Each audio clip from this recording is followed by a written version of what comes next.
신약성경 86쪽 누가복음 1장 1절부터 25절까지의 말씀을 한 절씩 교독하시겠습니다. 우리 중에 이루어진 사실에 대하여 처음부터 목격자와 말씀의 일꾼된 자들이 전하여 준 그대로 내력을 저술하려고 붓을 든 사람이 많은지라. 그 모든 일을 근원부터 자세히 미루어 살핀 나도 데오빌로 각하에게 차례대로 써보내는 것이 좋은 줄 알았노니, 이는 각하가 있는 유대왕 헤롯 때에 아비야 반열에 제사장 한 사람이 있었으니 이름은 사가랴요. 그의 아내는 아론의 자손이니 이름은 엘리사벳이라. 이 두 사람이 하나님 앞에 의인이니 주의 모든 계명과 규례대로 흠이 없이 행하더라. 엘리사벳이 잉태를 못함으로 그들에게 자식이 없고 두 사람의 나이가 많더라. 마침 사가랴가 그 반열의 차례대로 하나님 앞에서 제사장의 직무를 행할세. 제사장의 전례를 따라 제비를 뽑아 주의 성전에 들어가 분향하고 모든 백성은 그 분향하는 시간에 밖에서 기도하더니 주의 사자가 그에게 나타나 향단 우편에 선지라. 사가랴가 보고 놀라며 무서워하니 천사가 그에게 이르되 사가랴여 무서워하지 말라. 너의 간구함이 들린지라. 내 아내 엘리사벳이 내게 아들을 낳아주리니 그 이름을 요한이라 하라. 너도 기뻐하고 즐거워할 것이요 많은 사람도 그의 태어남을 기뻐하리니 이는 그가 주 앞에 큰 자가 되며 포도주나 독한 술을 마시지 아니하며 모태로부터 성령의 충만함을 받아 이스라엘 자손을 주 곧 그들의 하나님께로 많이 돌아오게 하겠습니다. 그가 또 엘리야의 심령과 능력으로 주 앞에 먼저 와서 아버지의 마음을 자식에게 거스르는 자를 의인의 슬기에 돌아오게 하고 주를 위하여 세운 백성을 준비하리라. 사가랴가 천사에게 이르되 내가 이것을 어떻게 할리요 내가 늙고 아내도 나이가 많으니이다. 천사가 대답하여 이르되 나는 하나님 앞에 서 있는 가브리엘이라. 이 좋은 소식을 전하여 내게 말하라고 보내심을 받았노라.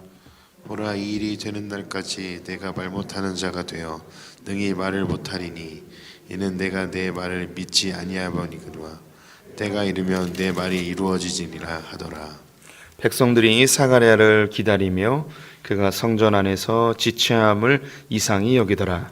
그가 나와서 그들에게 말을 못하니 백성들이 그가 성전 안에서 환상을 본 줄 알았더라. 그가 몸짓으로 뜻을 표시하며 그냥 말 못하는 대로 있더니 그 직무의 날이 다 되매 집으로 돌아가니라. 이후에 그의 아내 엘리사벳이 잉태하고 5달 동안 숨어 있으며 이르되 함께 읽습니다. 주께서 나를 돌아보시는 날에 사람들 앞에서 내 부끄러움을 없게 하시려고 이렇게 행하심이라 하더라. 아멘. 오늘도 주님의 보좌 앞으로 나오신 성도님들에게 하나님의 은혜와 평강이 함께 하시기를 축원드립니다. 오늘부터 누가복음 함께 살펴보도록 하겠습니다. 누가복음은 예수님의 행적을 처음부터 돌아가실 때까지 그리고 사도행전까지 연결한다면 예수님의 죽은 이후에 초대교회가 어떻게 형성되는지를 보여주는 역사적인 기록입니다. 그래서 시간 순서대로 기록이 되어져 있고요. 우리가 알고 있는 예수라는 영화가 있습니다. 국제 CCC에서 만든 영화인데요. 그리고 그 외에도 예수님에 대한 그런 영화들이 많이 있는데 그 예수 영화를 만들 때 그 각본이 되어지는 그 성경이 바로 누가복음입니다. 왜냐하면 이 누가복음이 가장 시간 순서대로 기록이 되었기 때문입니다. 그래서 마태, 마가, 요한 이 세 복음서는 이 특별한 그 신학적인 관점을 가지고 쓰여졌습니다. 그래서 마태복음은 왕으로 오신 예수님, 하나님 나라 이 부분에 아주 큰 그 주제 의식을 가지고 왕으로 오신 예수님을 부각시켜서 보여주고 있습니다. 그리고 마가복음은 우리가 지난 시간까지 함께 봤는데 제자도에 대한 이야기를 하고 있습니다. 예수님이 누구이시고 이 예수를 믿는 사람들은 누구인가, 제자는 누구인가, 그래서 예수와 제자 이 두 관점을 두고 깊이 있게 이제 이 마가복음이 기록되어 있죠. 이제 우리가 다음에 보게 될 요한복음은 가장 복합적인 신학적 주제인데요. 창세기부터 요한계시록까지를 다 아우르는 매우 중요한 성경이 요한복음입니다. 요한복음이 읽기는 쉬워도 그 구조는 가장 이제 정밀한 신학적인 틀을 가지고 있는데요. 두 가지의 주제를 갖고 있습니다. 위로부터 오신 예수 그리스도. 두 번째는 그분이 왜 위로부터 오셨는가? 십자가를 지기 위해 오셨다. 그래서 위로부터 오신 예수님, 십자가를 지시는 예수님이 이 두 가지의 흐름을 가지고 있습니다. 반면에 이 누가복음은 가장 역사적인 기록, 예수님이 누구이신지에 대한 가장 객관적인 기록을 이 누가복음은 하고 있습니다. 특별한 신학적 주제가 아니라 예수, 인간 예수, 사람 예수가 누군가에 대해서 깊은 관심을 가지고 있습니다. 그 이유는 이 누가라는 사람과 또 이 누가가 쓰고 있는 독자들, 이 처음 읽었던 독자들에게 그 이유가 있습니다. 누가는 예수님을 경험해 보지 못했습니다. 한 번도 곁에서 보지 못했습니다. 누가는 들은 이야기로만 예수를 알게 된 거죠. 누가는 바울의 제자였습니다. 그리고 바울이 로마 감옥에 있을 때에 함께 있었던 자였고 마지막까지 함께 했던 자였습니다. 그의 직업은 골로새서에서 바울이 그가 의사라고 기록을 해주고 있습니다. 그래서 그가 예수를 직접 보지 못했고 전도를 통해서 예수를 알게 됐고 바울에게서 예수님에 대한 이야기를 가장 많이 들었습니다. 그리고 사복음서 중에 가장 늦게 쓰여졌을 가능성이 누가복음에 있습니다. 그래서 이미 앞에 마태, 마가 그리고 요한복음의 기록이 존재하는 속에서 이 누가는 이 책을 통해서 예수님을 접하게 된 것이죠.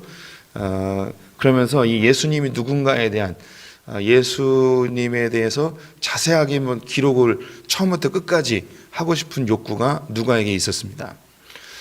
그리고 이 누가복음을 읽고 있는 사람들 역시 모두가 다 이방인입니다. 그래서 자기와 똑같이 자기가 궁금해하는 것을 다른 이방인들도 궁금해하겠구나라는 생각을 하겠죠. 그래서 사람 예수, 인간 예수가 누군지 처음부터 끝까지 자세하게 기록을 하고 있습니다. 그래서 그 다른 성경에 비해서 이 누가복음은 가장 화려한 헬라어로 쓰여져 있다고 합니다. 저는 헬라어 전문가는 아닌데 신학자들이 그러더라고요. 이방인이었기 때문에 헬라어를 가장 능숙하게 그리고 의사 출신으로 굉장히 학식이 높은 자로서 가장 화려한 헬라어를 쓰고 있다고 이야기를 합니다. 이 성경 누가복음을 읽고 있는 사람들 역시 예수님을 경험해 보지 못한 사람들입니다. 간접적으로만 이야기를 들었고 예수님의 처음부터 끝까지를 자세히 알지 못했습니다. 그래서 인간 예수, 사람 예수에 대해서 처음부터 끝까지 기록을 해주고 있는 것이죠. 오늘 그 본문을 보면은 그 데오빌로 각하에게 이 성경을 써서 보낸다라고 되어 있습니다. 이 데오빌로 각하는 누구인지 모릅니다. 그래서 실제 인물인지 가상의 인물인지 혹은 가명의 인물인지 이렇게 세 가지 의견을 나릅니다. 실제 인물이라고 하는 것은 많이 지지를 받지 못합니다. 왜냐하면 이 당시가 로마의 핍박을 받는 때였기 때문에 이름을 공개적으로 제시한다면 그 사람에게 엄청난 큰 위험이 있을 거라는 것이죠. 그래서 이 이름은 실제 이름은 아니고 그러면 가상의 인물이냐? 굳이 가상의 인물을 들어서 쓸 필요성도 많지는 않아 보입니다. 그러면 이것은 가명일 가능성이 있습니다. 그런데 초대교회 사람들은 누구나 알 수 있는, 그래서 데오빌로 각하라고 되어 있는데요. 이 각하라는 이 표현은 당시 이제 총독들, 계급이 굉장히 높은 그런 고위직 사람들에게 이제 각하라는 말을 쓰겠죠. 그래서 이 초대교회 사람들이 충분히 알 수 있는, 당시 로마 사회에서 굉장히 고위층에 있는 어떤 유력한 사람들, 이 사람이 데오빌로라는 가명으로 기록되어 있을 거라는 추측이 있습니다.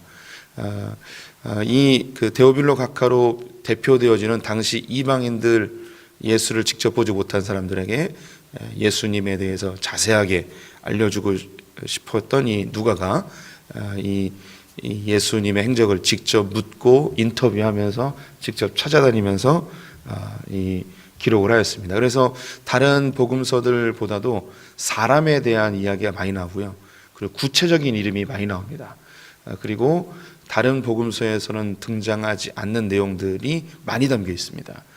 무려 누가복음에는 40%에 해당되는 내용이 다른 복음서에는 전혀 나오지 않는 이야기들입니다. 그리고 예수님의 행적을 이렇게 차근차근 따라가면서 자연스럽게 나타나는 한 가지가 있는데요. 그게 뭐냐면 예수님이 사람에 대해서 무척 관심이 많았다는 게 이 누가복음에서는 자연스럽게 등장하게 됩니다. 그리고 그 사람들이 무엇 때문에 고민하는지, 그리고 이 사람들의 관심사항이 무엇인지, 이것이 자연스럽게 등장합니다. 그래서 우리 성도님들이 고민하는 것, 우리 성도님들의 최고의 관심사항, 그리고 예수님이 나를 얼마나 개인적으로 나에게 관심이 있으신지, 이게 누가복음을 통해서 자연스럽게 등장합니다. 그리고 예수님을 또 쫓아가다 보니까 예수님의 인간미, 예수님의 사람으로서의 예수, 사람 예수에 대한 그런 흔적들도 많이 등장을 합니다. 가장 대표적인 그 인간 예수의 특징은 기도하는 분이셨습니다. 그래서 다른 복음서보다도 유독 기도하는 장면이 이제 많이 등장을 합니다. 그리고 한 가지만 더 언급을 하면 누가복음은 돈에 대한 이야기가 가장 많이 나옵니다. 그래서 우리가 가장 많이 관심을 갖고 있는 그 돈 이야기가 누가복음에 제일 많이 등장을 해요. 그래서 우리의 관심사, 그리고 예수님의 관심사, 이런 게 있겠죠. 그러면 여기서 이제 아예 비교를 해드리겠습니다. 우리의 최고의 관심사항은 돈인데 예수님의 최고의 관심사항은 뭐였냐면 사람이었어요. 그래서 이 두 가지가 이 누가복음을 쭉 읽으면서 확연하게 확 드러납니다. 그래서 이 누가복음에 나오는 인물들의 최고의 관심사항은 돈이에요. 이익, 손해보지 않는 것, 이게 제일 많이 등장합니다. 그런데 예수님은 이 돈보다도 더 소중하게 생각하는 게 사람, 영혼, 여기에 이 관심이 나옵니다. 그래서 누가복음을 쭉 읽으면서 이 두 가지가 분명하게 확 떠오릅니다. 이 땅에 물질에 깊은 관심을 갖고 있는 사람, 그로 인하여서 고통받는 인간, 그리고 사람에게 대해서 깊은 관심을 가지고 기쁨을 누리시는 예수 그리스도. 그래서 이 누가복음에는 기쁨이라는 단어도 매우 많이 나오고요. 그리고 그 예수님과 함께 사역하시는 성령에 대한 이야기도 많이 등장을 합니다. 이런 그 관점을 가지고 인간 예수, 또 우리에게 깊은 관심을 갖고 있는 그분에 대한 이야기 하나씩 들어가 보도록 하겠습니다. 오늘 첫 장면은 예수님이 이 누가복음을 쓰고 있는 그 배경에 누가가 왜 쓰고 있는지에 대한 배경을 이야기했죠. 이건 이미 우리 성도님들하고 나누었습니다. 데오빌로 각하에게 차례대로 구체적으로 써서 알리고자 하는 마음이 있었습니다. 그리고 첫 장면이 이제 세례 요한에 대한 이야기입니다. 이 장면은 다른 복음서에는 나와 있지 않습니다.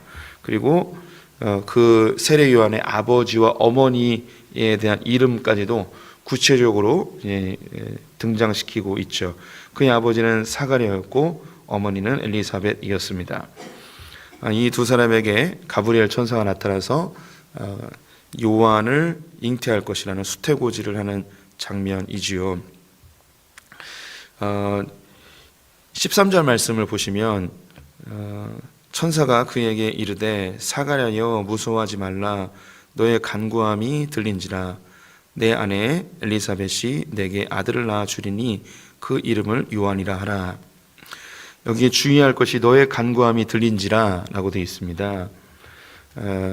요한복음에서 예수님이 오기 전에 몇 명의 사람들을 언급하고 있는데요. 이 뒤에 보면 이제 요한도 나오고 안나 선지자도 나오고 그렇습니다. 이들의 이제 공통점이 뭐냐면 메시아의 오심에 대한 간절한 소망을 갖고 있는 사람들이었습니다. 그래서 하나님이 일하실 때에 누굴 통해 일하시는가 간절히 소망하는 사람들, 하나님의 나라 그리고 하나님에 대한 공의와 정의, 하나님이 일하시는 것에 대한 간절히 소망하는 자에게 하나님께서 일하신다는 것입니다. 하나님은 구하고 두드리고 찾는 자들을 통해서 하나님이 일하십니다. 아무 그 욕구도 없이 아무 생각 없이 하나님 나라에 열망도 없이 그렇게 있는 사람들을 통해서는 하나님 일하지 않으십니다.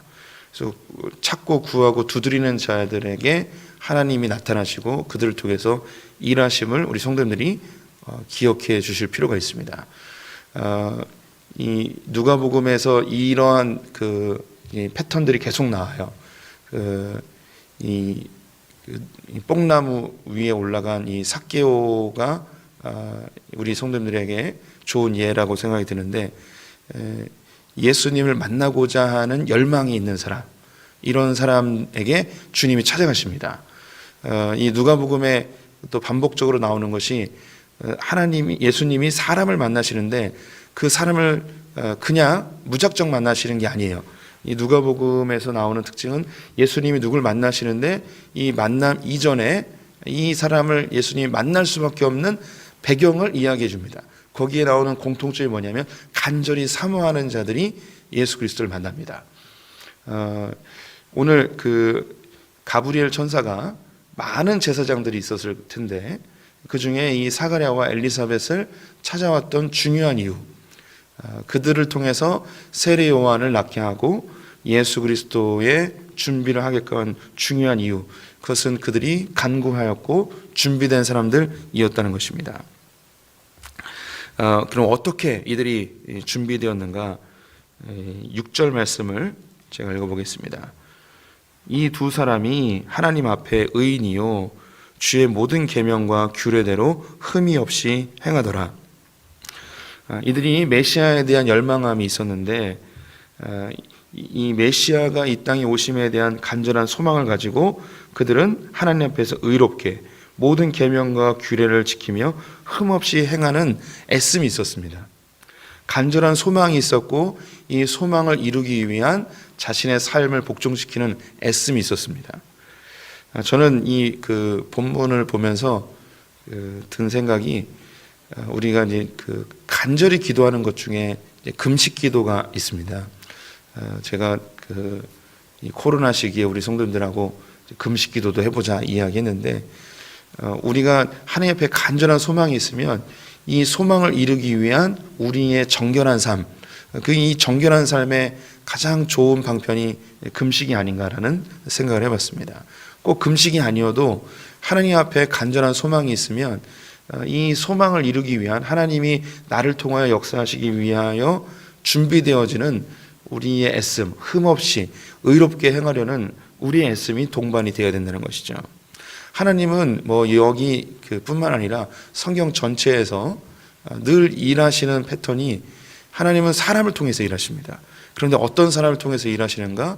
간절히 소망하는 사람, 그리고 이 소망을 이루기 위해서 스스로 정결하게 하나님 앞에 애쓰는 사람들, 이 사람들을 통해서 이루어 가신다는 것이죠. 오늘 이 새벽을 깨우신 성도님들 역시 자기의 삶을 정결하게 정돈하고 나의 소망을 주님 앞에 아뢰는 분들이라는 것을 저는 확신을 합니다. 이게 우리의 공로나 우리의 하나님 앞에 우리가 내세울 수 있는 의의가 절대 아닙니다. 이 사가랴나 엘리사벳이 하나님 앞에 사람들에게 간증하면서 제가 이렇게 정결하게 살고 이렇게 율법을 잘 지키고 해서 주님이 나를 이렇게 사용해 주셨습니다 하고 이렇게 간증하면 이것은 공로가 됩니다. 이런 걸 우리가 원하는 게 아니고, 우리 성도님들이 하나님이 날 통해서 일하시고 또 나에게 은혜 주시고 하나님께서 날 향한 목적과 계획이, 내가 꼭 아니어도 나의 자녀 손들에게 하나님의 역사가 일어나기 원한다면 그 안에 간절함이 있어야 됩니다. 그럼 이 간절함이 어떻게 표현되어지는가? 삶을 통해서 자연스럽게 나타나는 거죠. 하나님 앞에 정결하게 살려 하고 하나님께 기도하는 삶을 살고 하나님 앞에 온전한 삶을 살기 위한 애씀이 하나님 앞에서 우리의 간절한 소망에 대한 표시이죠. 이러한 패턴은 누가복음에서 반복적으로 나오게 되는데요. 우리 성도님들 안에 하나님에 대한 열망함이 있기를 축원드립니다. 이 열망함은 우리의 삶의 태도로, 우리의 삶의 행동으로 반드시 나오게 되어져 있습니다. 우리 성도님들의 그 간절한 소원이 무엇입니까? 우리 성도님들이 하나님 앞에 간절히 간구하는 게 무엇입니까? 저의 요즘 최고의 간구는 코로나가 없어지는 겁니다. 코로나가 빨리 없어져서 하나님께 자유롭게 예배드리길 소망하는 건데, 그래서 한 달에 한 번씩 이제 금식하고 있습니다. 어떻게든 하나님 앞에 예쁘게 보여서 좀 없어졌으면 하는 마음이 있는데 저의 금식이 효력이 없는 것 같습니다. 백신도 늦게 구해지고 내년 상반기까지는 계속 코로나가 이어질 것 같은데 매우 안타깝습니다. 저는 예를 들은 건데요. 성도님들 안에 간절한 소망이 있다면 어쩌면 오늘 새벽에 특별한 기도 제목을 가지고 몸을 복종시켜서 나오신 분들, 또 깨우신 분들도 있을 거예요. 바로 이러한 우리의 몸부림이 하나님이 일하시는 좋은 통로가 되어질 것입니다. 주님 나라를 향한 열정, 간절함, 이 모습 가지고 주 앞에 나가는 분들 되시기를 축원드립니다. 기도하겠습니다. 하나님, 왕의 대로를 준비하는 요한의 탄생을 간절히 소망하는, 또 주 앞에 의롭고 흠없는 자들을 통해서 이루시는 것을 보게 됩니다. 하나님, 우리가 얼마나 좋은 그릇이냐가 중요한 것이 아니고 얼마큼 정결한 그릇이냐가 중요함을 이 새벽에 깨닫습니다. 하나님, 우리 소풍교회를 통하여 하나님의 역사하심이 일어나길 간절히 소망합니다. 이를 위하여서 우리가 준비된 그릇, 정결한 그릇 되게 하여 주시옵소서. 또한 우리 소풍의 성도님들 통해서 하나님의 역사가 일어나길 소망합니다. 우리가 주 앞에 간구하는 자들, 또한 더불어 정결한 자들 되게 하여 주시옵소서. 의로운 자를 통하여 일하시는 주님, 우리가 주 앞에 더욱더 정결한 준비된 자로, 흠없는 자로 주의 말씀대로 살기를 애쓰는 자들 다 되게 하여 주시옵소서. 오늘 하루 주님께 의탁드리며 예수님의 이름으로 기도드렸습니다. 아멘.